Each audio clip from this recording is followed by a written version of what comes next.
أعوذ بالله من الشيطان الرجيم. بسم الله الرحمن الرحيم.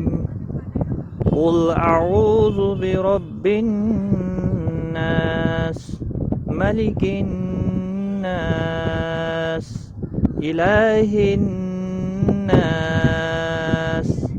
من شر الوسواس الخناس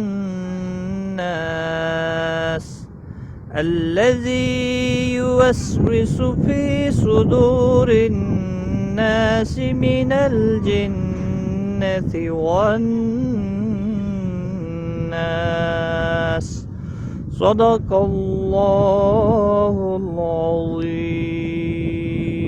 ऑनलाइन कुरान सीखने के लिए लर्न कुरान लाइव चैनल को सब्सक्राइब करें और बेल आइकन को भी प्रेस करें ताकि हर नई आने वाली वीडियो की नोटिफिकेशन आपको सबसे पहले